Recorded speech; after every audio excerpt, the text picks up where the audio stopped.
नमस्कार श्रोता बंधु। कहुए गर्वगंजन भगवान से सबकिछि सही पारती, हेले मनीषर गर्व और अहंकार को नुहे।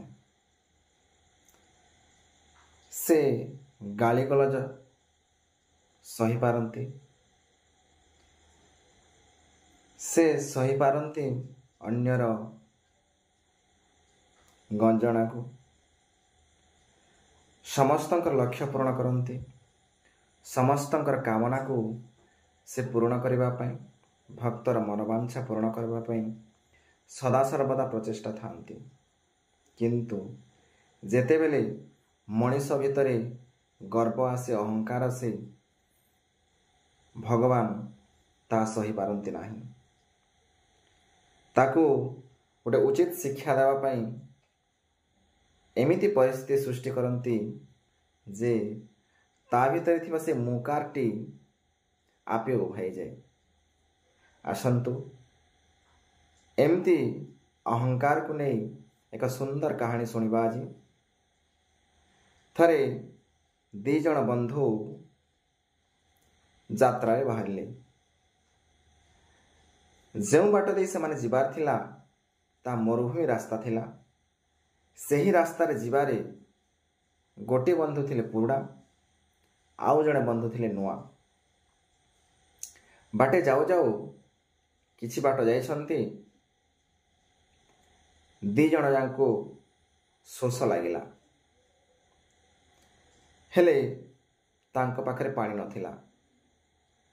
जदिओ पुरुणा बंधुटी जानिथिले जे एई बाटरे मरुभूमि पड़िबो, तथापि से भूली जाइथिले।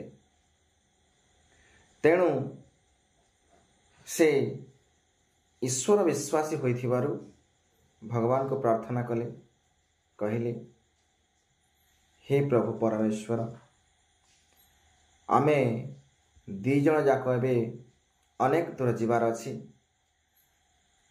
आमे पानीर अभाव रे आउट पाउट होउछु। हमको पानी मंदिए मिलले विशेष भावरे आमे शांति पाइबु। यह सुनी परमेश्वर अल्प समय पर कौनसी ना कौनसी माध्यम रे पानी पहुँचाइले। अल्प समय जाइछि, गोटे ओट पिठी रे चमड़ा थली रे पानी थिबार देखिले। से ओट पाखरे कौनसी जाति नथिले बा कौनसी व्यक्ति भी ता पाखरे नथिले। से माने विश्वास करिनेले जे निश्चित भाव रे भगवान तांकर डाक सुनिछन्ति एवं तांक निकट को पानी पहुँचाइछन्ति। आराम रे पानी आनी की पीले, खुशी मन रे पुणी बाजार को गले। बाजार को गले, बाजार रे जरा सौदा किणी सारी पुणी फेरिले। बाटरे आसु आसु जहा पानी आनी थिले ताहा समाप्त हो गला। पुणी पुराना बाटोई जन को कहला जे पानीर समाप्ति हो जाइछि, मु एबे पुणी परमेश्वर को डाकुछि। सेतेबेले जेमिति मु मो कमाल देखै देली, मो लागी ही आम दी जनकर शोष मेटिला। एबे पुणी भगवान को डाकुछि, से निश्चित भाव रे हमर डाक शुणिबे आ हमर शोष मेटाइबे। से तार प्रचेष्टा कला, हेले ना ओटो आसिला, ना पानी आसिला, ना तांकर शोष मेटिला। या परे भगवानकर ऊपर विश्वास आसी जाई थाए। से नुआ बाटोई जनक से कहिले देखा जाऊ, मु प्रचेष्टा करुछि, काले जदि भगवान मो डाक शुणी आमको पानी पठेबा व्यवस्था करेंगे।